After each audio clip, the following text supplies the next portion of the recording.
Good evening, everybody. Good evening. How's everybody doing tonight?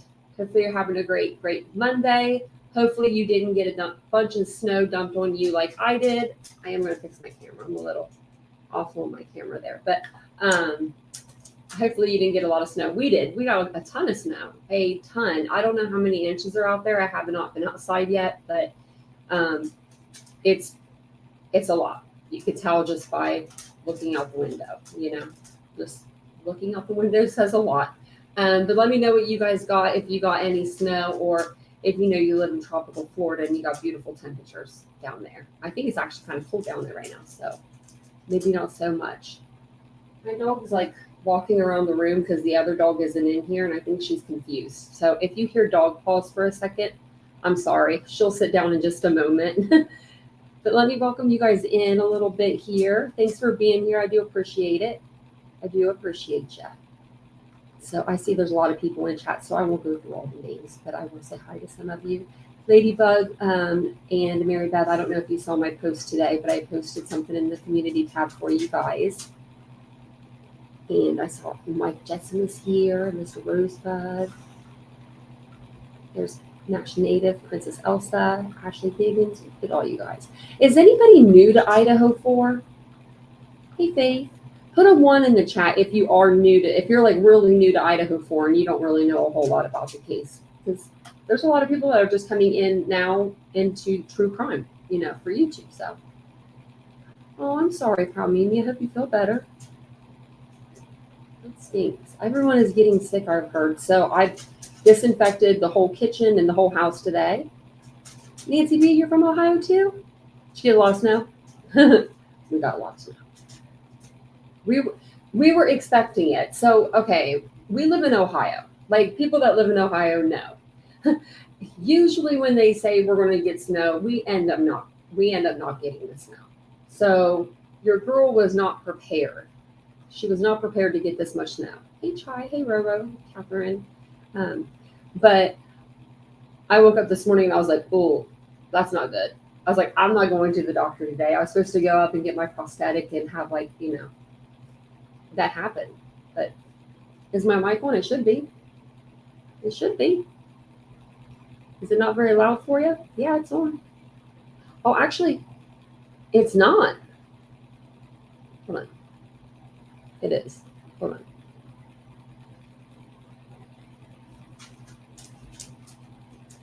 You know what? You might be right. No, it's on.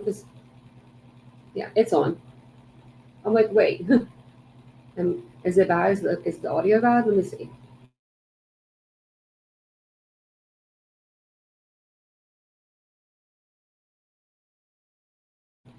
It does sound a little bit weird. Hold on 1 second.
Is that better? You were right. Vincent did come fix it. Who said that?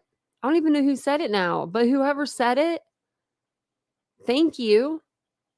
Because it did sound like I was underwater a little bit when I listened back. It's because it's coming through my MacBook speaker. It was going through my MacBook speaker, which is all the way back here. So that's why. Okay. So sorry about the first 9 minutes of the live, but thank you guys all for being here and sticking around. I'm so sorry. Normally we have no sound problems or problems at all because it's all connected so well. It's usually just me that's muted, but we did get some new equipment. So I think that's why. Or maybe I accidentally pulled the cord out. I don't know. He fixed it. So that's all that matters. That's all that matters. So, and I didn't lose anything. So I just had to exit the studio for a minute. So I was like, wow, what is going on here with life? But let me go back to see where we were at. I don't even know where we were. We were just chit-chatting. So yeah, it happens. But so before we get started, I did want to apologize. And I have to apologize for two things, but I wanted to apologize for having to postpone the live. I wanted to do it at 8:15. And then of course, that's what I was saying when everything happened. I wasn't prepared for the storm like I should have been with like food and everything. We literally had nothing to eat in this house. Nothing for day. Like I was like, what? We have nothing? Like, I mean, Vincent had like fish. He can eat like fish and like rice. Like I can't do it. So he could survive for like 5 years. Me on the other hand, I'm like, I need something. So we finally got somewhere to like that would deliver, and it took an hour, and we shouldn't have ever done that. we shouldn't have done that. So if you guys don't mind, take a second to hit the like, hit the subscribe. My name is Tanya, or TitaniumBuilt. I don't know if I got a chance to introduce myself. And I think that both dogs are in here now, so everything is all right. And we have Nancy behind me. I brought her out tonight because she's the one that's been talking. So we're going to listen to her. I listened to her earlier, so we'll both listen to her together because she has something to say. And we're gonna speed her up a little bit this time, though. But before we get started, I wanted to go over this article. It's basically going to give us like a little summary of what the documents are going to say that we're going to go through tonight. We're only going to go through, I believe, like four or five documents. And I highlighted the passages that are like important to read. That way we don't have to get stuck on stuff that's not important.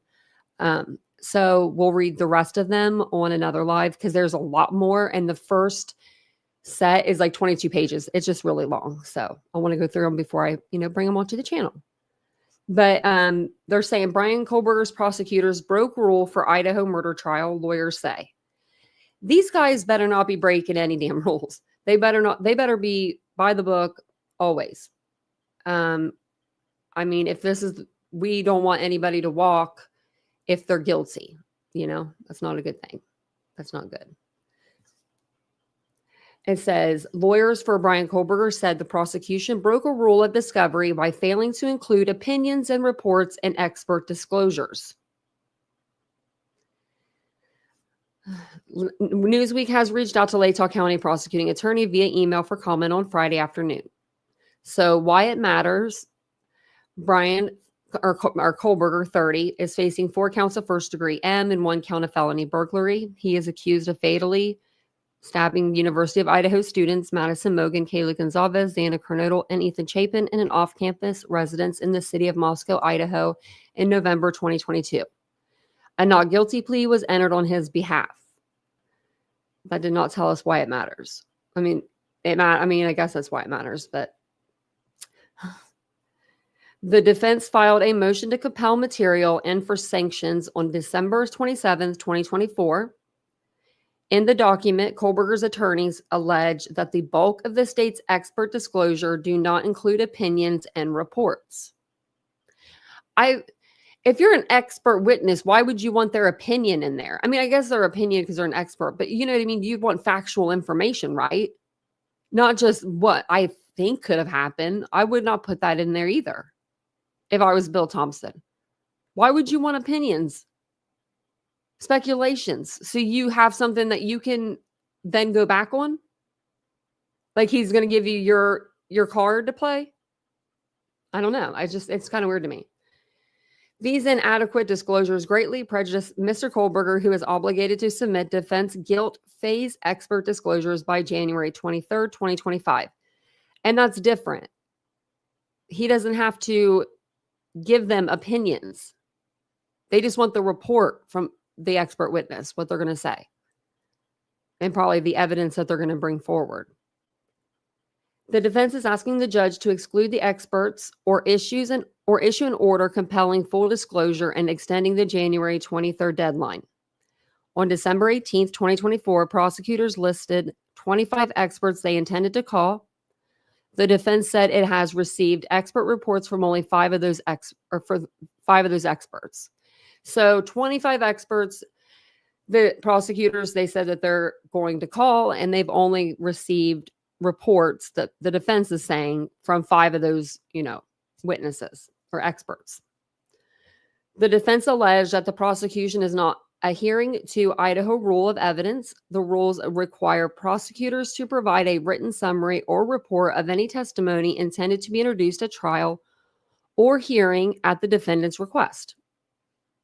Okay, so are they saying that they didn't do that? Kohberger's lawyers, in their motion to compel, this is a capital murder case and compliance with the rules of discovery are not optional. Mr. Kohberger is prejudiced by the state's failure. It is impossible for him to confront unknown expert opinions with his own expert disclosures by January 23rd, 2025.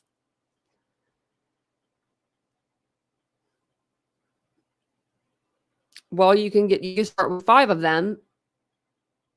You can get 5 ready because they gave you 5. I mean, I know that's not 25. I'm not trying to, play it off, but she could. Is she doing that? I don't know. So what roommates have said about Idaho murders, roommates Bethany Funk and Dylan Mortensen also lived in off-campus residence and were unharmed in the incident. Funk told officials she was in the basement of the home at the time of the murders and did not witness the attack. Mortensen told police that she opened her bedroom door several times shortly after 4 a.m. She said she woke up hearing what she thought was Gonzalez playing with her dog. Mortensen said she thought that she heard Gonzalez say something along the lines of, "There's someone here." She told officials she opened her door a second time after she thought she heard crying from Cardonal's room. Mortensen said when she opened her door the third time, she saw a man wearing black clothing and a mask over his nose and mouth and nose. The next hearing in the case is currently scheduled for January 23rd. The prosecution and defense will present their arguments on various motions to the judge presiding over the case. And that's from the district judge, Stephen Hippler, who, if you're not familiar with this case, is the new judge presiding over the case. They did have Judge John Judge, and they switched it to Ada County in Boise. They switched the venue, so now we have him, and I like him. He's able to make a decision. I do like that. So what happens next? Kohberger will remain in Ada County Jail, which I wonder what that's like compared to, Latah County Jail, if it's any different. I mean, for him anyway, the size is completely different. You're not underground, you're above. I mean, there's a lot of differences, but he's still in segregation either way. So I wonder if he likes it any better, if he gets any more freedoms, or if he hates it because he doesn't get, maybe he doesn't get the TV or get to do certain things anymore. I'm curious. I am curious. Someone will write a book about it, I'm sure. His trial is scheduled to begin on August 11th, with jury selection to begin in late July. So we'll see. We will see. Squeaky, me too. Me too. I'm going to actually put you guys up here because I always forget to. And then I can see the chat better. Sometimes I can't see the chat. If it over here on this little iPad, one eye is not going to be working like that. Okay. So I think these are all from, they are Bryan Kohberger. So they're going to be in blue.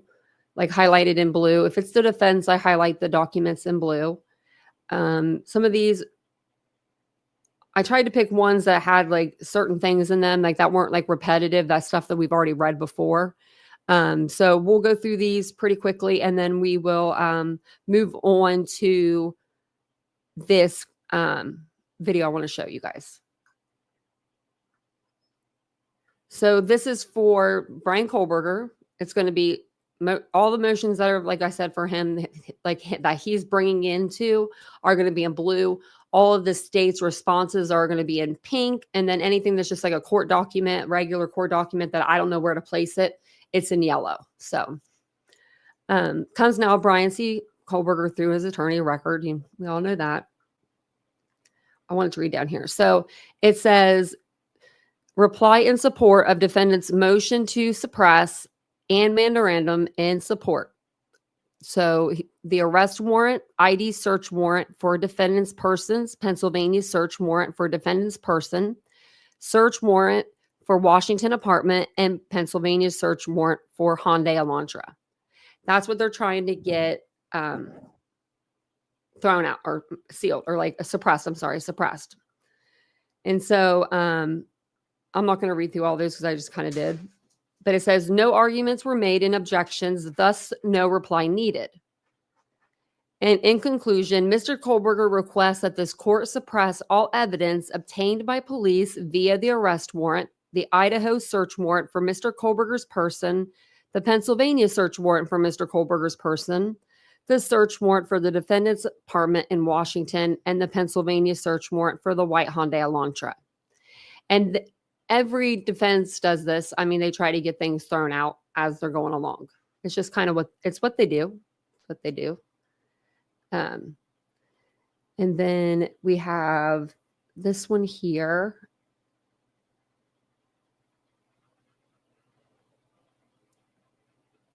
What'd you make for dinner tonight, Mary Beth? I bet you made something good.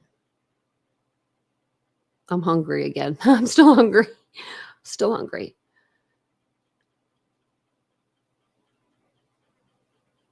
Yeah, he's in protective custody because of who he is. They don't want nothing to happen to him. I mean, do you guys remember when they flew him across country? Like they put a bucket on the guy's head. Like it was like a helmet, but it looked like a bucket. When they were taking him from the plane to the truck, they had people surrounding him. It was like Luigi Mangoni for sure. Like the way that they had people surrounding him and like, yeah. I remember that night. We all sat here and like watched the flight radar. That was kind of interesting. So the state of Idaho versus Bryan Kohberger replied to state's objection to defendant's motion to suppress and memorandum in support. And this is the Pennsylvania search warrant for 119 Lambsden Drive, which is his parents' house in Albrightsville. So they're trying to get that. They want to motion to suppress.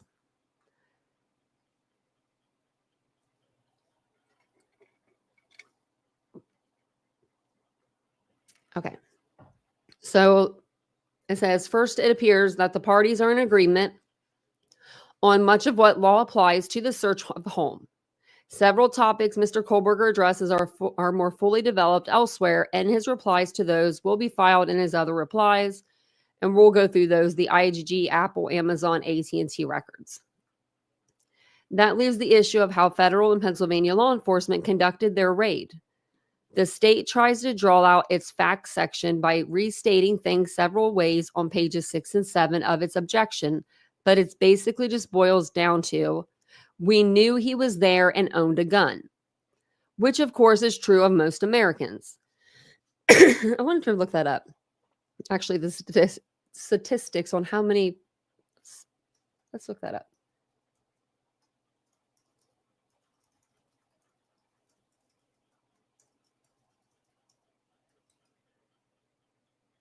Let's see, 32%.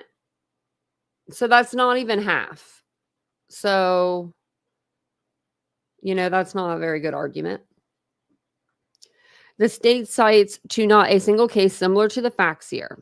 Instead, the state relies on a memorandum written by Police Sergeant Lang of the Pennsylvania State Police, apparently to justify their actions. This odd document, never before disclosed, appears to have been written in response to Mr. Kohberger's briefing and includes no date. Basically, the police tell us they had to destroy the house to save the car or some other evidence from Mr. Kohberger's rubber gloves. No legal authority is provided.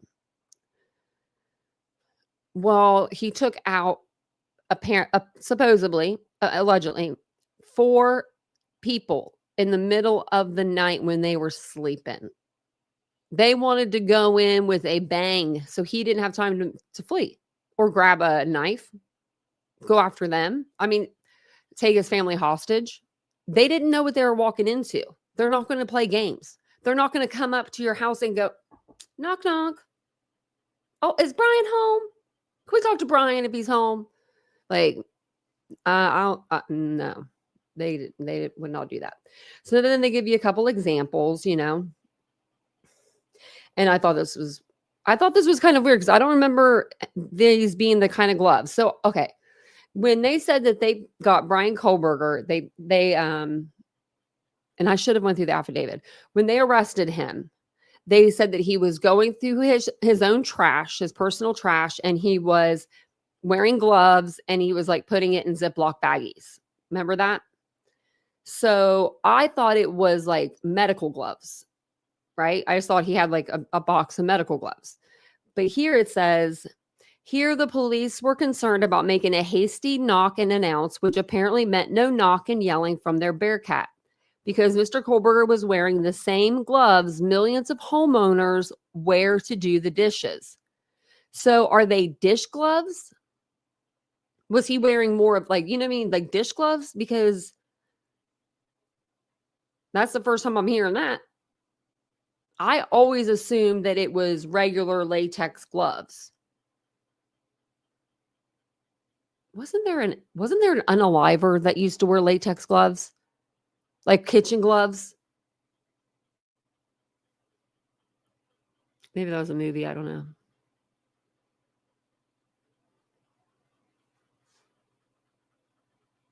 Yeah.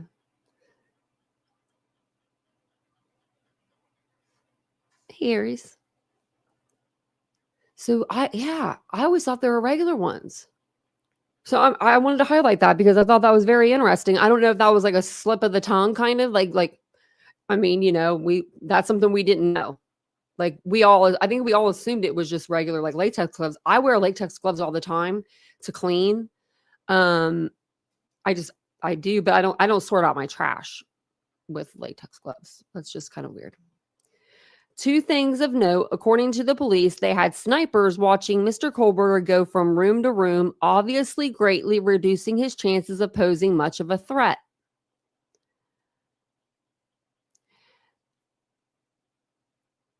If he knows that there are snipers out there, he could get out of their line of sight. And although the state oddly claims it is not true, the FBI has been surveilling Mr. Kohberger since December 21st and had many occasions to take him into custody. The state had identified Mr. Kohberger on December 19th, 2022 through investigative genetic genealogy. The state had obtained aerial photographs of the Kohberger residence on December 21st, 2022. The state had driven by the Kohberger residence on December 23rd, 2022.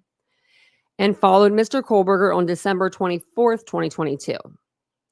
Cameras were placed on his parents' property on December 25th, 2022, and trash was taken from the property on December 27th, 2022. When they put the cameras on the property, I wonder if he washed the car after that, like to where they have like that on like really good camera footage of that. The state seems to accept that a failure to abide by law as to knocking and announcing leads to the exclusion of what was found in Mr. Kohberger's parents' home. This court must suppress this evidence. I don't think so. But, you know, go on with your bad self there, Anne. So the next one here is reply to state's objection to defendant's motion to suppress and memorandum in support. And this is for the Amazon account. and the federal grand jury subpoena and warrants dated April 26, 2023 and May 8th, 2023. So those are the Amazon accounts that, if the rumors are true, could have the murder weapon purchased on them. I don't know. I guess it wouldn't be, though, if they're doing the warrants for afterwards. So, but that was when they wanted the warrant. So that was when it was dated. But they wanted the warrants for before that. So I wonder when they wanted them. I forget when they wanted them exactly. Like the actual, when the, what the date was, like whether it was, I think it was in the summer, I want to say, of 2022. But I'm not completely sure on that. As with other motions to suppress, the parties both provide fully developed arguments on some issues contained in the original motion and other briefs, which, for the sake of brevity, will simply be incorporated into this one. Those dealings with other search warrants, Franks and IGG in this case. The main issue in this particular motion to suppress was the third-party doctrine. Disappointingly, the state provides little of substance in its objection to Mr. Kohberger's argument regarding the doctrine, its future, and how it currently exists within the Idaho Constitution. Because it's not Bill's job to rewrite the law because of there's new ways of getting information like IGG and all of that. Like, he's not going to argue about it. Okay, then. Well, he's probably said, well, sorry, nothing I can do about that. However, the state does make somewhat interesting points about the differences between how this investigation might have looked before the digital age on pages 4 and 5 of its brief. In essence, the state argues that the internet does not matter. It is the act of shopping that controls. I don't really know what that part means. It is the act of shopping that controls. This court should hold the result of the subpoena and warrants to Amazon must be suppressed. No. Don't think so. I'm looking forward to seeing those Amazon. That's like the Google searches. Do you think he made Google searches? It'd be like one of the first people ever not to make a Google search. We always end up finding out somebody made a Google search, Oh, Ohio has snow. Yeah. We got 6 inches, something like that. 7, 8. Rhonda said we're about 8. Yeah, it sounds about right. Hey, Ray. That does sound about right. The local Odinist did it. Oh, gosh, squeaky. Well, I mean, they already have the tunnels under the house. They have the Sigma Chi guys did it. Like, could you imagine fraternity guys trying to commit a brutal homicide like this? I just don't see it. I don't see it. And I'm so surprised that I want to know what kind of gloves now. Were they latex gloves or were they dish gloves? Huh. We have a question. I wish there was like a question and answer at the end, of each court date. We have raise your hand. I'll go on Zoom. That would be nice. So this is going to be the objection. They want this suppressed. The Apple account. And the search warrant dated August 1st. They want it all suppressed. So the argument, this is basically the, what is it called? Bread and potatoes of it all. So the contents of the Apple/iCloud are privately protected information, not protected by the third-party doctrine. So I guess they're saying Apple can't give you that information. They can. The comparison that dialing a person's phone number is akin to a copy of the contents of an Apple account is inaccurate. Who said that? An Apple or iCloud account is a copy of a cellular phone, iOS, or other device. Without the information obtained by the federal grand jury subpoena, the state did not know what Apple and or iCloud accounts were associated with Mr. Kohberger to seek with a search warrant. All they knew was that there was a receipt for an iPad purchased in 2008 in his car. And we never knew about that neither. I didn't anyway. I don't ever remember hearing about a receipt for an iPad purchased in 2018. Why would he have that in his car still, man? He'd be keeping everything. Are we sure he's OCD? He kept a receipt, and well, maybe it was in the box. That could be it. Maybe he had the box in his car and the receipt was in the box.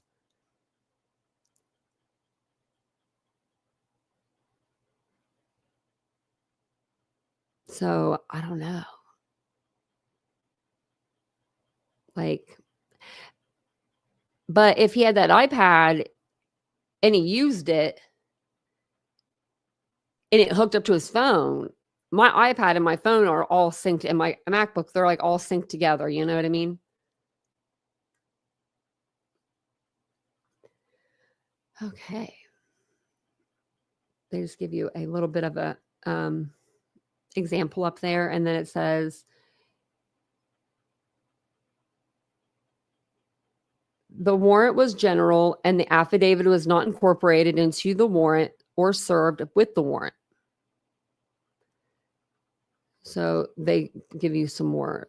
It's just a lot of examples in this one. But it says the search warrants fail to provide specific particularization of what to search or separate any production that might not be related. Courts consider 3 factors in analyzing the potential overbreadth of a warrant: whether probable cause existed to seize all items of a category described in the warrant. I would say, yeah, that could be probable cause. Yeah.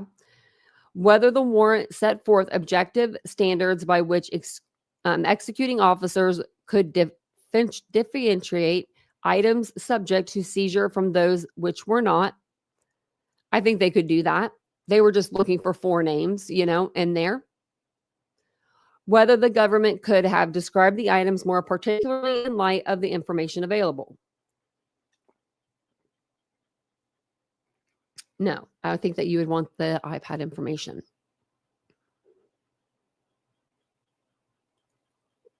See, I'm the opposite, Misha. And welcome in. I think he did it on his own. I don't think that more than one person would have I don't think they would have got away with it for so long. There would be more evidence, I believe, left behind. If you have double people, you have double the chances of getting caught. You have double the chances of that person not being like on your level. Like I've talked about it before. Like if you're going in to unalive 4 people, you got to be on a whole other level, right? And then you have to meet somebody that's on that same psychological and physical like journey with you, like same thing. Like it's really hard to meet 2 people that are that psycho to go together. I mean, it's happened before. The 70s were a crazy time. I remember a lot of people were doubling up and unaliving people back then. But I don't know. I just don't see him. And I don't know. I just don't see this person, whoever did this, like wanting anyone else to know. Like no liabilities. But you never know. You never know. I think we'll all be surprised at trial with some of the things that come out. I really do.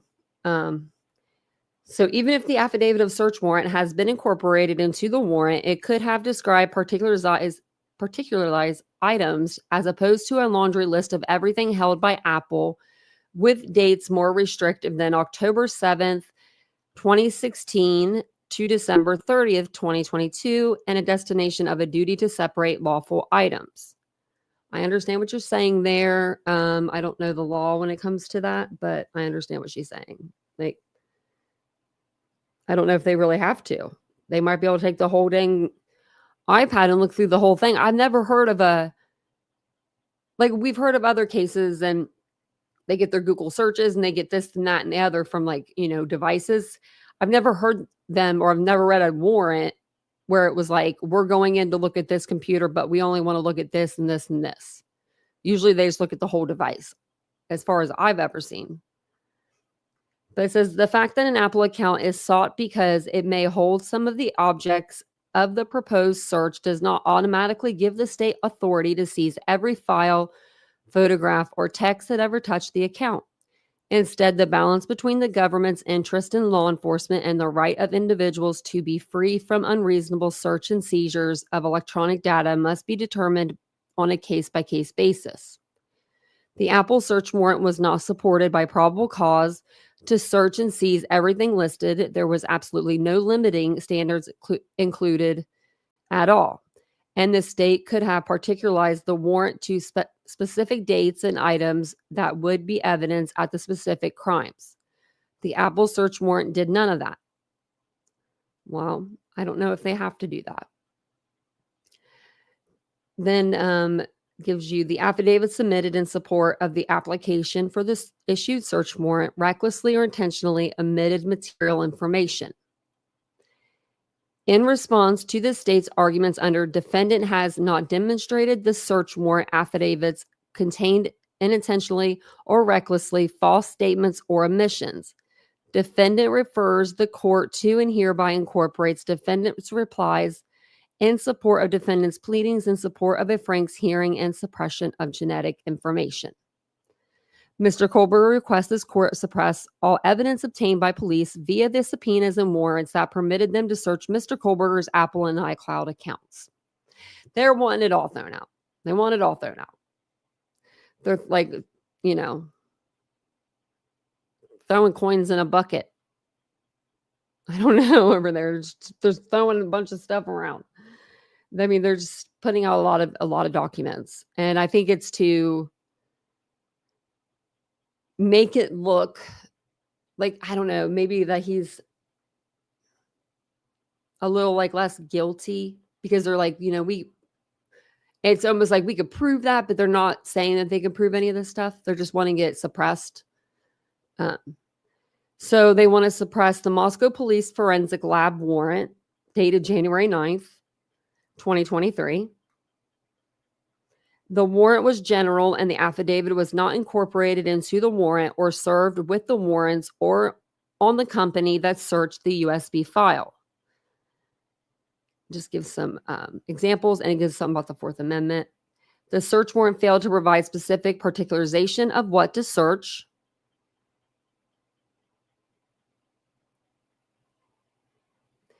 The affidavit submitted in support of the application for the issued search warrant recklessly or intentionally omitted material information. And then it says, Mr. Kohberger requests that the court suppress all evidence obtained by police via the warrant that permitted them to search and extract the entire contents of Mr. Kohberger's cell phone. Well, yeah, why wouldn't you not extract all the contents? Let's say we're going to put Google searches back in there. Say they wanted to, they were looking for all the names of the victims, but plus they wanted to do the Google searches. I'm sure they can write up a document that would say that, but I don't think they have to. Now, I think that they would want to look at everything. Social media, who you're calling, what you're doing, down to the calculator app, right? So would they have to then now does the Ann Taylor want everybody that does a search warrant on the phone to list out every single application and every single photo and everything that they're going to look at? Because if you got my phone, you're going to be dead before you get through all of it. Just the pictures alone. I save everything. I save too much. I really do. Let me see where I was at on this, because I was speeding her up earlier because I was trying to hear something and I didn't hear it. So we're going to listen to this together, because Nancy's going to come out in the beginning of this. And thank you guys all for being here. And Nancy's back here. She's just chilling, hanging out with the cat's in here. Oh, adorable. I didn't know he was in here too. But she comes up right in the beginning of this video. She says, the roommates come forward and says, breaks her silence. I listened to this whole video on 1.5 because I didn't have time to listen to it twice, or I would have listened to it again. And I didn't hear where she brings it up. So we're going to listen to this together because I feel like I'm going nutty here. Now, it does look like she inserts clips from other episodes that she was on, but the one where she's in the black shirt, it looks like that's the one, the new one. But thank you guys for being here. I have her on 1.25, just going to speed her up just a little bit. I don't think it'll be too fast for anybody. If it is, we could slow it back down. Because then that way we can go over a couple more things before the end of the live. And thank you for being here, and sorry about the sound earlier. I might have to figure out how to edit. I don't know how to edit my lives. 4 beautiful University of Idaho students slaughtered dead in their own beds, while suspect number 1, Bryan Kohberger, says he was out driving alone, watching the moon and stars at 4 a.m. Now, the victim's roommate, the roommate who survived, breaks her silence, revealing the final text to Maddie Mogan in an eerie premonition. Good evening. I'm Nancy Grace. Now you hear that, right? Okay. Thank you for being with us. Because I think I have a clue on who it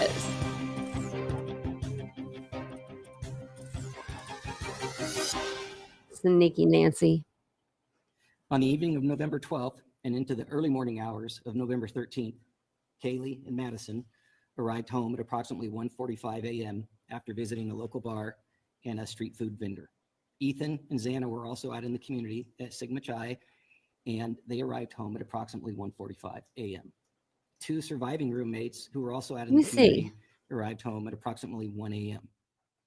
Later, on the morning of November 13th at 11:58 a.m., a 911 call was placed. The call report. I can't turn it up anymore, but I think it's his voice. I think once it's off of him, it won't be. It'll be like a little bit louder. Reported an unconscious person. The call originated from inside the residence, and a surviving roommate's cell phone was used. During that call, the dispatcher spoke to multiple people who were on scene. Moscow police officers responded and found 2 victims, 2 on the 2nd floor and 2 on the 3rd floor of 1122 King Road. The results of autopsies indicated that the 4 were stabbed multiple times and were likely asleep during the attack. Some had defensive wounds, and there was no sign of sexual assault. You are hearing Police Captain Roger Lanier there in Moscow detailing what happened the morning the murders were reported to 911. In the last hours, a bombshell in the courtroom. Bryan Kohberger announces his formal alibi that he was, quote, out watching the moon and the stars around 3 to 4 a.m. the night of the murders. Hold that thought. Also, in the middle of all of this, let me throw this in the pot to stew. We are now learning, contrary to many earlier reports, that there was no stalking. Bryan Kohberger reportedly stalked no one. This is a torpedo to the state's case. Listen. Bryan Kohberger tried to message one of the female victims of the Idaho murders. That's reportedly what an unidentified police source told People magazine. The source said weeks before the murders, direct messages were repeatedly sent to one of the women over Instagram. The source said there was no reply. I remember Reports that. early on from an anonymous source revealed that there were pictures of at least one of the victims in Bryan Kohberger's photo roll. Steve and Christy Gonzalez also shared screenshots with CBS News purportedly showing an Instagram account belonging to Bryan Kohberger, and it had interacted with and followed Maddie Mogan and Kaylee Gonzalez on the social media platform. Christy Gonzalez said that Kohberger had liked pictures on Maddie Mogan's account. The account that Gonzalez referred to was not authenticated as belonging to Kohberger. I think they saw like a bad account, probably like a cloned account. I know when they said his name, we were live. We were on a live because JLR had first come out and said that it was 2 other guys. And so we were like, is it these other guys? I can't even remember those people's names now. And then we found out it was Bryan Kohberger. And so finding out that it was him, I remember going on to Instagram like right away. And I never think to do that kind of stuff. But I saw that there was already like 1 or 2 profiles. One of them did look like it was like a legit profile because it was like had a bunch of like, not like a bunch, but it had like some friends following, and he was following people like, you know how like it takes a little while sometimes for like the fake ones to get any followers and stuff, or if they do have followers, they don't have anybody following them. So one of them did look legit, but I just didn't think that it would like disappear. I was kind of newer to true crime, so I didn't like screenshot anything because I didn't think to do it. Like I was like, it won't go anywhere. It's Instagram. Didn't know. Then who was it? Well, that's what we've been told all along, right? All wrong. There was a serious blow up in court. Listen. You acknowledge false that Mr. Kohberger allegedly stalked one of the victims. That's false. You know that to be false. Which one? That Mr. Kohberger allegedly stalked one of the victims. Yes, I was trying not to say that because But you knew that was false. I did. Yes. And so you have now, for anybody who had never heard that before, that question is now planted into them, unqualified representation that Mr. Kohberger stalked one of the witnesses, and that's false. That's false. Yes. Yes. Okay. Thank you. Thank you. Okay. Fine. What in the world?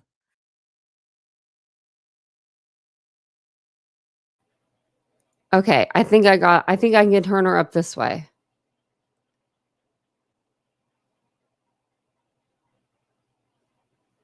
I just got to see.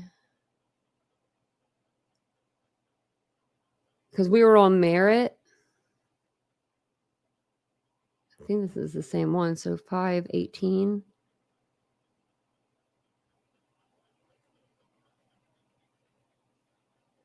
We'll see if this is any louder over here. The prosecutor, reaming technical legal term, Sounds louder. Edelman for the defense. And the prosecutor is grilling him on claims that he made to potential jurors about stalking in this case. Joining me, an all-star panel to make sense of everything that's going on in that courtroom, and there is a lot. But first, to Caitlin Hornick joining us, editor at the U.S. Sun. Caitlin, thank you for being with us. I'm going to get to the moon and the stars, all right? I've already researched the whole thing on the Farmer's Almanac. Caitlin, what is this about no stalking? Are we losing motive for murder? You know, Nancy, I think there are a lot of things still at play that this jury ultimately will have to uncover.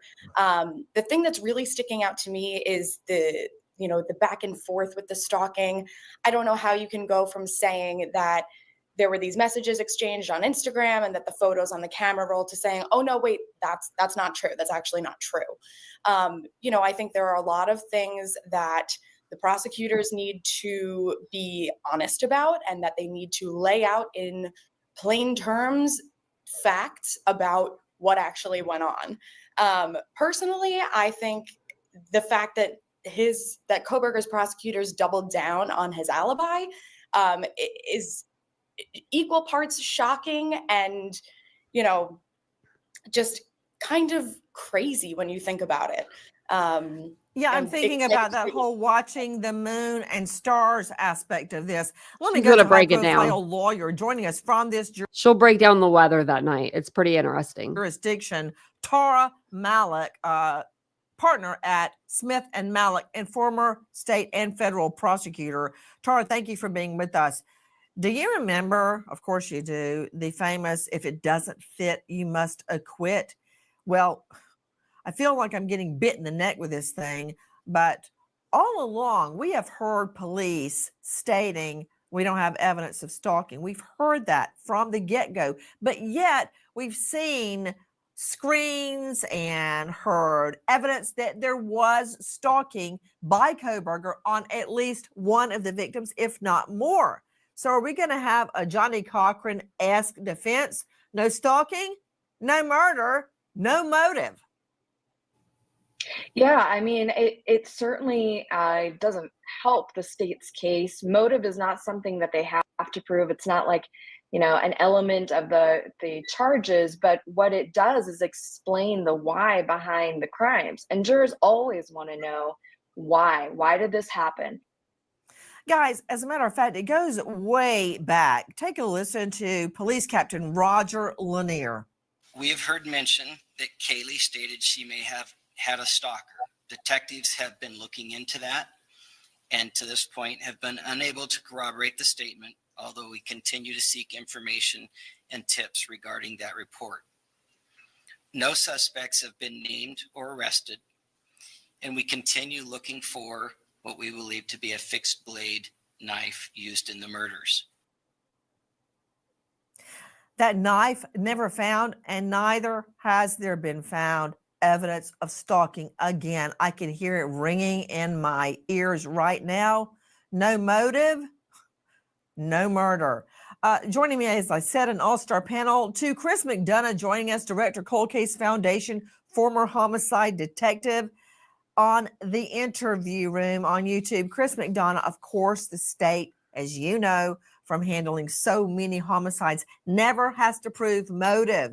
But in many people's minds, there should be a motive presented to a jury, because how could a jury believe that someone that doesn't know these 4 victims would just randomly choose them and murder them to, quote, see what it feels like? That's going to be a tough sell, especially now that we find out the state has also learned the defense is bringing on cell phone and radio frequency data to refute claims Kohberger was in the area of the murders at the time of the murders. The state is getting torpedoed left and right. How's now that gonna we've work? lost motive, the stalking. Yeah, Nancy, I mean, one of the most interesting things, and it may just be semantics, is when Thompson was arguing with the expert witness that the defense put on, he mentioned that there's no evidence of witnesses being stalked. And I thought that was a very interesting choice of words versus victims. This may be a cover play as well by the state, because you've got to now think about, we've got some amateur astronomer, i.e. Kohberger, exercising in the middle of the night, yet his cell phone shows up 12 separate times around the crime scene. This, as we are learning, and correct me if I'm wrong, Caitlin Hornick joining us from the U.S. Sun, but the pollster, the surveyor that was hired by the defense to call at least 400 prospective jurors, asked the jurors about stalking. And we heard Prosecutor Bill Thompson say, you knew that wasn't true. And you asked people, you put it out there in the ether that there was stalking. And the guy responds, I don't care if it's true or false. He actually said that in a court of law. Did that happen, Caitlin? I think one of the biggest things at play here that the prosecution, that Kohberger, that everyone involved is struggling with is misinformation. We've seen that from the beginning with the stalker, not stalker bit. There's so many inconsistencies that I think are still being investigated. Okay, question. I'm asking you about the surveyor that sent out calls to at least 400 potential Kohberger jurors. And in that phone survey, the surveyor asked about Kohberger stalking the victims. And you know what? Play it again, Liz. It's cut 20. Bill Thompson, the Lotta County prosecutor, grilling Dr. Edelman, who took part in this survey. Listen. You acknowledge false that Mr. Kohberger allegedly stalked one of the victims. That's false. You know that to be false. Which one? That Mr. Kohberger allegedly stalked one of the victims. Yes, I was trying not to say that because But you knew that was false. I did. Yes. And so you have now, for anybody who had never heard that before, that question is now planted into them, unqualified representation that Mr. Kohberger stalked one of the witnesses, and that's false. That's false. Yes. Yes. Okay. Thank you. Okay. Fine. So, Caitlin Hornick, explain who is Dr. Edelman. He's a pollster. Why he was making these phone calls and kind of, planting this information remains to be seen. He was the guy that was doing all the polls for the defense. Why he went so far and, to say that there was stalking and, but these false claims, it doesn't make sense.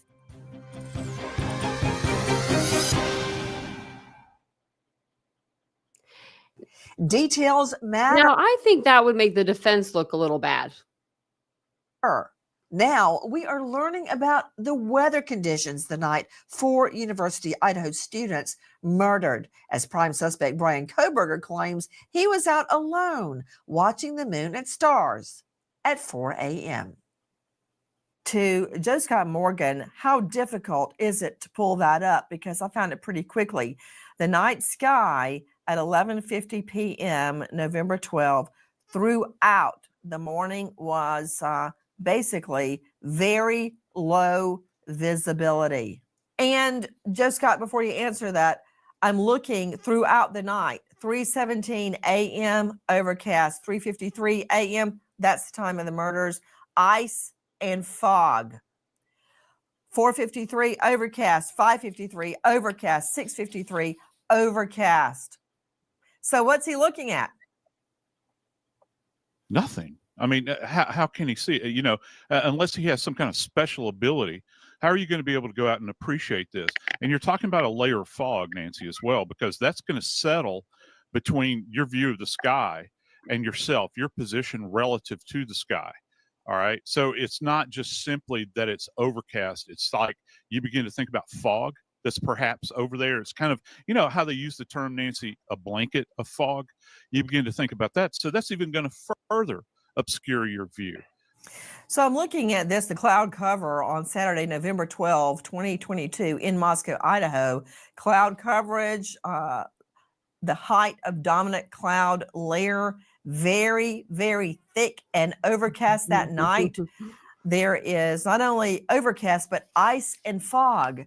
And you know what I think would be a fantastic courtroom demonstration? And of course, Tara Malik, high-profile lawyer joining us out of this jurisdiction. Tara, wouldn't it be a great Look at how bright that back door is. Are y'all sure you think he went through that door? I still don't think he went through that back door. I still think he went through the front door. But, I mean, it's lit up like a Christmas tree back there with all them lights.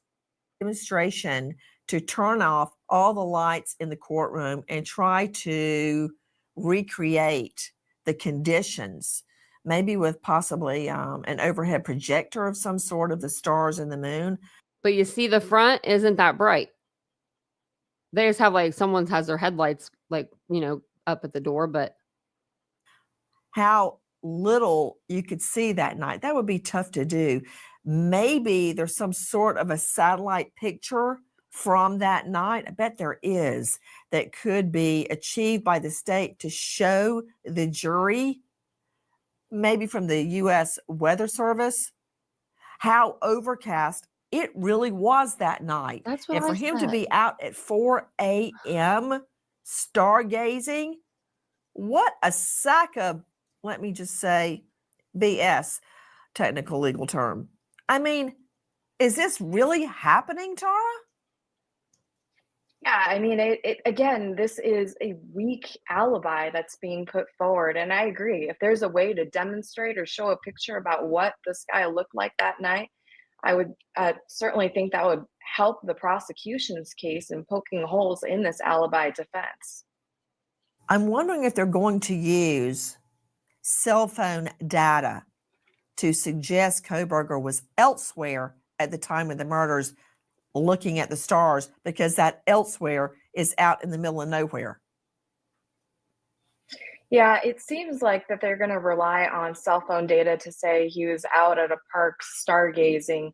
But, again, where is this park, and is the park within the route of, the circuitous kind of route that we've already know and talked about that he took to get over to the victims' homes? So great question. there's a lot to be seen here. And it seems like the defense is also saying we still don't have the discovery that we need to get all this information out and to support our alibi. I believe you testified that you don't care if the information that you put in your specific questions to the people being surveyed is correct. That you said that, didn't you? Right. I don't know what you mean by correct. True or false? I care about whether or not it's proliferated by the media. You don't care if it's true. No, I don't. I No. don't care about is it prejudicial. So it's okay to taint people who had never heard that information before for the end result of identifying others who have and might have bias. Is that a fair statement? I'm going to object to the questions. He can answer He's the question. badgering. So why is it that the only corroboration, Mark Tate, that Yeah. Kohberger is bringing on is a set of cell phone pings? But there's nothing wrong with that. The prosecution has indicated they're going to rely on cell phone pings. And the law about alibi in Idaho is anytime after arraignment, you're allowed to tell the prosecutors rather, that you're going to rely on alibi and you have to disclose your witnesses. However, here, the witnesses are cell phone pings. Just like the prosecution's relying on cell phone pings, so is the defendant allowed to rely as well. Now, of course, that's going to be put in front of a jury, just like issues about whether he wore gloves and how strange that is. All of that will be admitted by witnesses, all of whom are subject to a sifting cross-examination. And so now the prosecution knows there's going to be an alibi defense. And when there is, it has to be supported by admissible evidence. And so with each witness comes the chance to demonstrate reasonable doubt. You're just reading the criminal code on evidence to me. I got it. That's right. Hey, so that's Liz, what the defense lawyer has to do. That's what they have to do. Let's give Mark They have to Tate hold a the little bit of his prosecution's own feet to the fire. medicine. Well, what Can is you it? put up that You going to make me graphic wear about the gloves? cell phone pings? I've got a pair here for you, but maybe you could borrow Kohberger's. Oh, wait, no, they're in evidence. Joining me, Chris McDonough. You were talking about the pings, and you didn't get to say it on here. But Tate is all about, the pings are going to help exonerate him. Wait a minute. Okay, he's at home, 2:42. He's at home, back at home at 5:27. He's at home at 9:32 a.m. But wait a minute. 4:50, phone ping. The lights are on there. 4:48, phone turned back on. Wait. The lights are on in this picture, and it's during the day. This is one of the first pictures that was taken with LE there. So I don't know. It looks like the lights were on. 2:47 a.m., right before the murders, in the middle of the night while he's out stargazing, he decides to turn his phone off from 2:47 to 4:48. Wow. Chris McDonough, isn't that exactly when the time the murders occurred?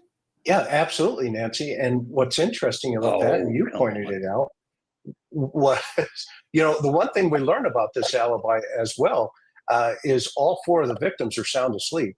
And, the 12 other times that he was seen around that neighborhood, they were also asleep. But in this particular case, you have the phone pings that get up to the point where they turn off. And then all of a sudden, the video picks it back up in the neighborhood, i.e. the car. Whenever you hear a defense attorney say, the public has a right to know, and there's a gag order, that's usually a clue that there's something coming.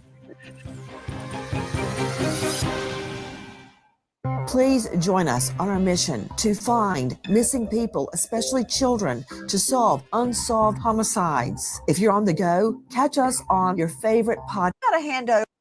The trial judge doubles down on Kohberger's defense team, insisting you've got to hand over a witness other than the moon and the stars. The defense likely to rely on cell phone data to try and place Bryan Kohberger somewhere, anywhere other than the King Road address. The judge says, how would they be able to do that if the prosecution already has them going one way? I mean, neither of them really have him going anyway because he turned off his phone. But you know what I mean. They know the general area he was in. He was out driving during the late night and early morning hours, November 12 to 13, 2022. That's his alibi. The judge doubled down on Kohberger in court in the last hour, saying, you've got to give us a witness or the evidence you're bringing on to corroborate this. What do I think it is? No witness at all. It's going to be cell phone data. The defense claims places Kohberger somewhere entirely different than the King Road address. Let's see the timeline. Isn't it true, Caitlin Hornick, that Kohberger, we can prove, turned his phone off and on the night of the murders? Just a yes, no. Yes, absolutely. Take a look at this, Caitlin Hornick, joining us from the Sun. 2:42, his phone is on at his apartment in Pullman. I went there. It's about an 8-minute drive from the murder scene, 8 to 12 minutes. 2:47, he turns his phone off. Who on this panel turns your phone off when you're going driving in the middle of the night? And also, who in this in this chat right now don't have a car phone charger. Everybody has a car charger or a phone charger in their car, right? Like, I mean, most people do. I would keep mine on just in case I had a 911. Anyway, he turns his off. We know that, and that is irrefutable. I'm going to circle back in a moment to Bill Slater, who says you got to take your battery out of your phone to be untraceable. Just turning it off, hey, we know you're doing that. 247, this guy is up and about, turning his phone off. 329, not cell phone, but video surveillance from a nearby home, a residence, shows a white sedan passing the King Road address that looks, oops, just like his white Elantra.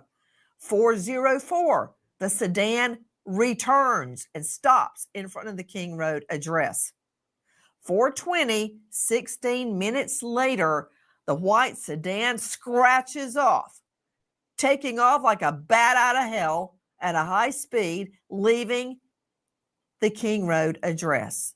And then 28 minutes later, and for me, it was about an hour drive, 4:48 a.m., 28 minutes later, that phone is turned back on and it's pinging south of Moscow, Idaho, State Highway 95. I took that drive to Professor Forensics, Jacksonville State University, author of Blood Beneath My Feet on Amazon, star of a hit series, Body Bags, and most important for me right now, forensic expert and death investigator, Joe Scott. He's between a rock and a hard spot. I want you to analyze everything Slater has told us, but also we are poking a little bit of fun at the moon and the stargazing alibi. But think about it. What else is Ann Taylor, the defense lawyer, going to say? He was at a party with all of his friends. That ain't happening. They got to come up with something to make sense to a jury why he may have been out driving around. The only thing they can do is refute the cell phone data, because that video surveillance, I don't think it's got its car tag. No, it doesn't. But that's all they can do, Nancy, isn't it? You know, when you begin to think about it, they're muddying the waters with all of this digital back and forth. Here's the one thing that they cannot overcome. Get this number in your mind: 5.37 octillion. That goes to his DNA profile.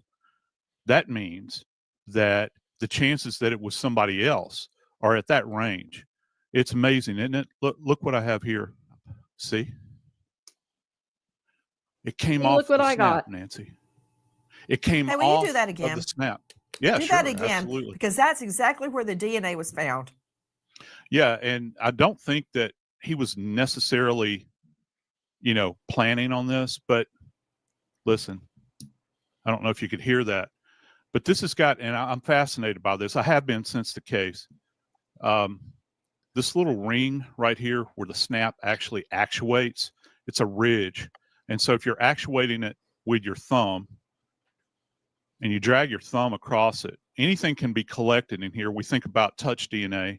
If he's got sweat, that's coming off of his hand, it could be deposited there. Both are sources for DNA. One's richer than the other. But, when you begin to think about these numbers, Nancy, and just to put it in perspective, I'm not a real fine math guy, but that's 27 zeros, Nancy. That's an amazing number. And so the reason I'm saying this is that I don't think they have anything else. And they can parade all of the experts up there that they want to, but the one thing you can't get away from at the end of the day, yeah, they don't have the knife, but they've got this sheath and his DNA is on it. And that's a heck of a mountain for them to have to climb. When all of that is said and done, and we see the interior of that house, and we see what kind of butchery was perpetrated on these poor kids, they better damn well have something else, because that dog ain't going to hunt, because the jury is going to be put into position to observe all this. And then you're going to get somebody with a PhD in DNA sciences, and they're going to put them up on the stand. And I don't know what the defense can put up there that can thwart that particular attack on the part of the defense. Hey, Joe Scott, you've testified in so many cases, and when I would prepare cases for trial, I would get my own case ready, rock solid. Right. Then I would think about what they were going to do and how I could fight it. Do you remember under Reagan, he came up with the Star Wars defense? We were going to shoot down missiles before they ever hit our homeland, the U.S. Right. Yeah. That's what I try to do. So I'm thinking, what are they going to do and how can I destroy it? They are going to attack the DNA, the science itself, which, 5.37 octillion, I think is more people that have ever in history that we know of lived on Earth. Right. Okay. So it's him. But what they could do is attack DNA science in general, but they could attack chain of custody of the DNA. They are likely to pull an OJ claiming that, OJ Simpson claiming that the cops wanted a defendant so badly they decided to pin it on Kohberger. But also the placement of the knife and the genesis of the knife. Joe Scott, they could claim, hey, I went to a gun and knife show and I picked up a knife like that and I tested it and I put it back and some other dude, I always use the sod defense, some other dude did it, must have used that knife. That's where they're going to go, I think. Yeah, I agree with you. And I've put a lot of thought into that relative to gun and knife shows, and the idea that he would randomly, you guys in law use the term reasonableness. Is that reasonable? He'd have to prove that he was at a gun or knife show, and there'd have to be video of him there. He can't just say, oh, I was at a gun and knife show. I touched the knife, totally did that. I mean, like I did. I went to a store. It was in a mall of all places, a knife store in a mall. And I think most of you guys know this, but I have a video on it on my channel about it also. And we tested out different K-bar knives because there are a lot of different models and a lot of different knives, but we knew exactly which one we were looking for. So we looked at that one. They're pretty heavy. The knife sheath is ginormous for these things. I mean, it's huge. I don't know how. It had to have been because of the frenzy and the attack. And I believe Kaylee being in that bedroom threw him off. He was only expecting one person. And that's why he left the sheath, because that thing is so big. It's hard to leave it behind. It really is. And I think the whole thing with the button snap, I think he was messing with it, trying to get it to where it was easier to come out. Because when you first get those knives, the button snaps are really, really hard to pop off. So I think he was just working it and just didn't happen to have gloves on that time.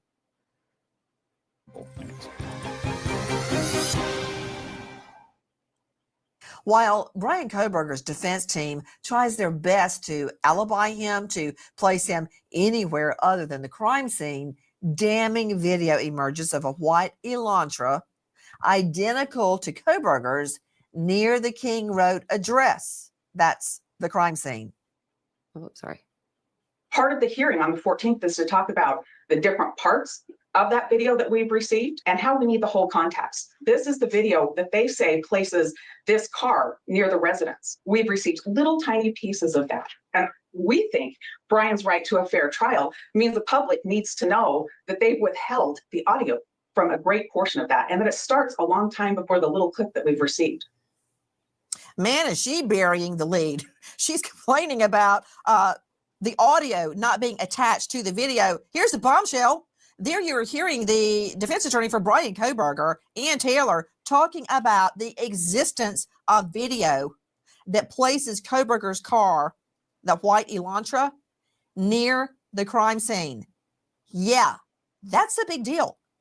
We believe that there's going to be two different video clips shown to the jury. One near the home and one near the gas station there at the corner. And I'm going to let Chris McDonough describe the gas station video, what he believes it will portray, and what the video at the home we believe is going to portray. Guys, with me, an all-star panel. She has the gloves on still. Oh, you know what? I was just having my tea, and I didn't want to leave fingerprints on the cup, so I just thought I would use these. Okay. But that said, Oh, never mind. That was for me watching it earlier. go ahead, Chris McDonough. Everybody take off your gloves. I promise not to collect your DNA. Well, not during the show anyway. Wrong gloves, though, Nancy. We think they were dish gloves now. We just read that in the paperwork. Go ahead. Yep. So Nancy, love the gloves. Right next to the murder scene, there's a house right on the corner there. And outside in the light socket for the front porch was an active surveillance camera. And I bought one of those surveillance cameras also, the light bulb cam, and we did little experiments outside of my house with it. If you guys want to check out that video, it's on my playlist too. I believe that the evidence will show that that car comes up that street multiple times, and those are the clips that they're holding back, as well as the additional piece of evidence that they're going to show is away from the scene. They're going to show that that vehicle was either A, coming into the crime scene area, and or B, leaving. And I don't know if they're going to be able to correlate that in relationship to some of the phone pings, because remember, he turned his phone off. So, that in of itself is going to be interesting. Guys, I want to hear exactly what the defense attorney, Ann Taylor, said. And in her whining about the video, what are we learning? Listen.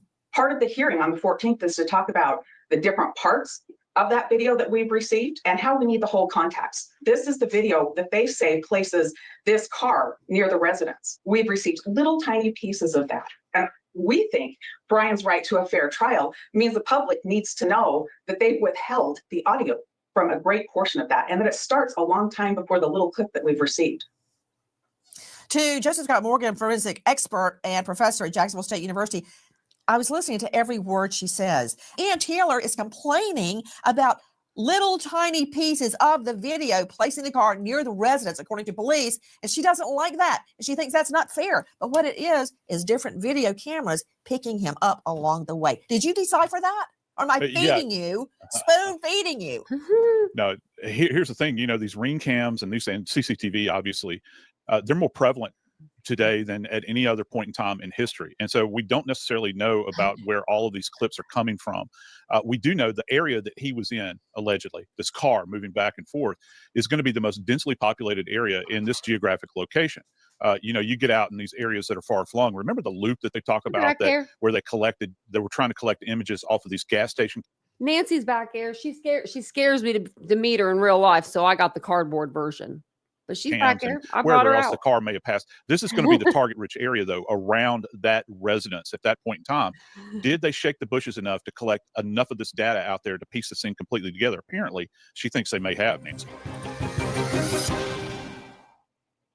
Idaho murder suspect Bryan Kohberger gets pulled over by law enforcement 2 times, not just in one day, but actually within minutes of each other on his way for Thanksgiving break to his parents' home near the Poconos. I just got to say, 2 times within minutes, that's no coincidence. How y'all doing? No, it is. Good. Take a look at your driver's license. Nancy, it is. Indiana, Ohio, we have a pipeline through here. They'll pull you over any chance they can. You look at them the wrong way and you have a different kind of tag on your car, they're going to pull you over. Real quick, if I could. See, he's right up on that van, man. He was right up on the back end of that van. Pulled you over for tailgating. Is this your car? Okay, cool. Where are you headed? Well, we're coming from WSU. Where are you headed? He later says we're going for Thai food. And the dad's like, what? You were seeing body cam video when a Hancock County, Indiana Sheriff's Department body cam, when they pull them over and ask to see Kohberger's driver's license. Now, it was argued back and forth, and I claimed vehemently that this was no coincidence because there were 2 pullovers by local LE law enforcement in one trip home. When does that happen? How often do you get pulled over? I rarely get pulled over. So you get pulled over twice and you never even get a ticket? Oh no, that's stuck to high heaven. With me right now, Howard Bloom, author of a brand new book, When the Night Comes Falling, a requiem for the Idaho student murders. which is We read the book also. If you want to look that, I'll swear, if it's Idaho, we've covered it on this channel. I mean, literally every documentary, every podcast, every single thing we've done it all. But we read the whole book a couple months ago. Was that? Yeah, amazing. And in it his wasn't amazing. It wasn't. book, he Don't waste your outlines money. how these two pullovers nearly cost the FBI their investigation, or so they thought. Take a listen to more of the pullover. What's WSU? Yeah, I go to the university basically. The university that is watching everything. So okay, I'm having a hard time hearing you because of the traffic. So you're coming from Washington State University, and you're going where? Oh. We're going to be going to Pennsylvania. Oh, okay. Yeah. We're going to get Typhoon. I probably would have said the same thing. I'd have been nervous. I'd have been like, we're just going to get food, brother. To Howard Bloom, I'm going to circle back to the fact that unasked, he starts talking about SWAT team swarming the area. Methinks thou doth protest too much, in the immortal words of William Shakespeare. Nobody asked about the Idaho murders. Yet he's just regurgitating, vomiting the information when nobody asked. But I want to circle back to the so-called hatbox operation that you described so well in your book, When the Night Comes Falling. Explain, and why did the FBI, who absolutely was following Kohberger as he and his dad across the country, thought that their entire operation may go up in flames? Well, as you point out, the FBI decided that Kohberger was a person of interest. They decided this earlier before they even told the Moscow task force. They kept this to themselves for either one of two reasons. The first reason was that the identification was based on genealogy, genetics, investigated genetic genealogy, and they thought that wouldn't hold up in court. Or a much more cynical explanation would be that the FBI didn't want to share the credit for Kohberger's arrest with anyone else. So they go off and follow him. And they have cars, they have a plane in the air that's following his route, and suddenly they see Kohberger being stopped, and they don't know what's going on, and they don't know what to do. They think a local cop, a local sheriff, had seen the be on the lookout for notice and swooped in on this Hyundai Elantra, or they're also wondering, how is Kohberger going to react? He is a suspect in a quadruple homicide. Is he going to get on put his foot on the accelerator and tear out, or perhaps he's going to shoot? Anything is possible. The officer who's coming in to give him this traffic ticket. Then 9 minutes later, and it's almost laughable, Howard, because the FBI actually has a bird in the air watching, and they see one pullover by the Hancock County sheriffs, and Kohberger goes on his way, and then there's another pullover. Don't you know? They're like, what is happening down there? Why are they pulling over our quadruple murder suspect? I'm sure they were and they couldn't say anything, and they're watching from a bird, right? Yes, they have a Cessna flying overhead. It's a hawk waiting to swoop down in case anything happens, in effect. And they've been building this case for 6 weeks, and they're finally getting closer. And they think the whole case is going to be blown apart before they've connected all the dots. And they are filled with a sense of panic.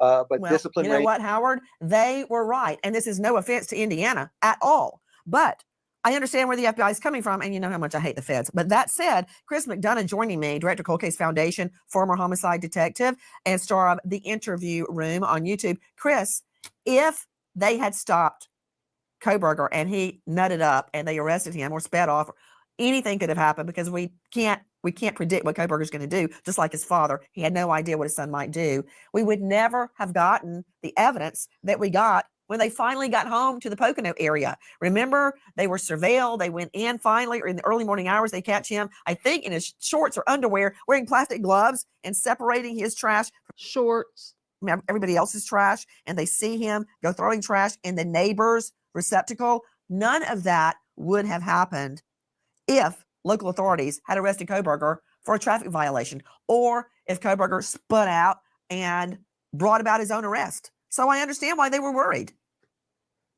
Yeah, and absolutely. And not only that, if you remember, this officer is leaning in. So if he would have seen anything in plain view, what Doc Morgan was talking about, any blood transfer or anything like that, well, the clock starts ticking right then and there. If this officer starts diving into this traffic stop, that you may have this fugitive task force surveillance team, overhead and behind them going, hey, what the heck is going on here? So, and quite frankly, I hate to say it, but I've seen this as well as many others numerous of times where, this thing could have gone south really fast, but fortunately they cut them loose and they were able to connect those dots. We wait as justice unfolds. I want to thank all of. Thank you, Nancy. So while Thrive Off Grid, we actually learned that he might have been wearing dish gloves, not surgical gloves. So we all assumed, and I'm sure assuming that you assumed also, because we all assumed that he was wearing surgical kind of gloves because they just said like latex gloves in the kitchen. Well, when we were reading over one of the documents that Ann Taylor put together, she said these are like the same gloves that every American, or like millions or something like that, of homeowners that do dishes have. Like, I don't remember the exact quote, but it made it sound like they were more of like a dish glove, like a yellow dish glove. So, and that was something new that we had never heard before. There was something else that we had heard in those documents that we had never heard before. And I can't remember the other thing. Oops. I'm sorry. I wish I remembered it. You have to go back and watch through the live. I really do. I forget what exactly it was. There was something else though, that we hadn't heard before. Oh, man, it was something with, I'll remember it as soon as I get off the live. But what I'm going to do is I'm going to save the Megyn Kelly live for she does this like a 9-minute clip, but she does the motive, like what she thinks the motive is behind all of this. And I like listening to her every once in a while to get her take on things every once in a while, sparingly. Nancy's my girl. She's back there in the corner hanging out. I put her back there so that she doesn't bother the dogs because the dogs are scared of her. The dogs are scared of Nancy. Sorry about the audio in the beginning, and whoever said that the audio is messed up, thank you, because it was. It was. Yeah, it's like Mr. Clean Gloves. Like, I don't have any of those. I have disposable latex gloves that I use. It's just, I hate water getting on my hands when I'm cleaning and stuff. And every dish glove I've ever tried has gotten water. I bet you if I put a rubber band right there, that'd be better, I don't know.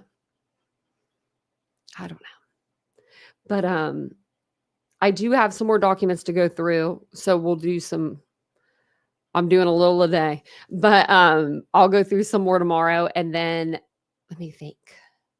What's tomorrow? Tuesday? I have nothing to do. Nothing's going on. Okay. Wow. Okay. Nothing's going on.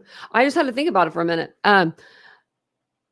Because I wanted to see how much I can get, how much reading I can get done. And then I figured we could always go back over we could always go back over the house animation that they have out that we had seen before. So, if there's anything in the documents that includes walking through the house or anything in the house, we can always go back and use that as a reference sheet because we don't have the house anymore to look at.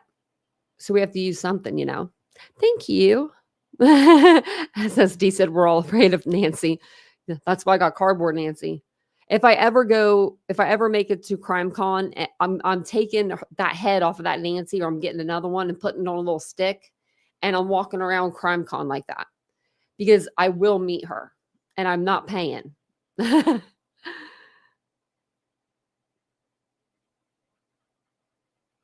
Same with me, will be. Yep.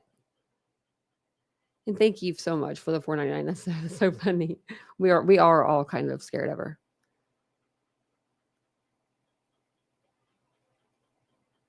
Oh yeah, the FBI and LE can retrieve those things immediately. They can, and they would. They, as soon as all of everything happened, they took everyone's phones. They were, they probably said, "Call your parents and give us your phone." You're not going home for a minute. Yeah. Hey, Lily Rose.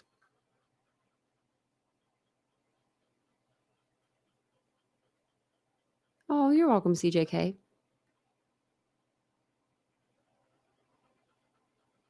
Yeah, we do need to get the right person, right person or persons. Just checking on them too back there. They're actually being really good. They're being so good. I'm so surprised. Let me see. Okay, I already looked that up. It looks like YouTube is nobody's really on YouTube tonight. Let's go to Twitter real quick before you guys go, and we'll see if there's anything over there.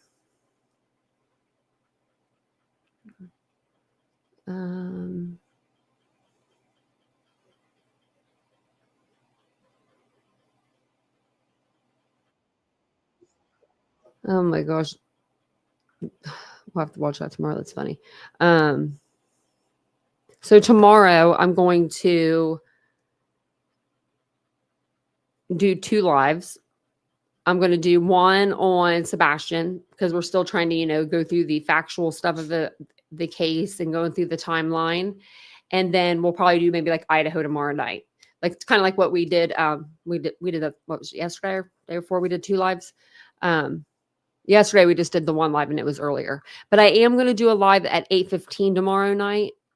Hopefully that works for you guys because I'm trying to get like my sleep rhythm like back like to where I wake up the same time every day and I go to sleep the same time every night. And I'm just really trying to like get back into that. That's why I made the live tonight for 8:15 and then I ended up having to make it for 9:15 because of the food situation. So hey Trixies.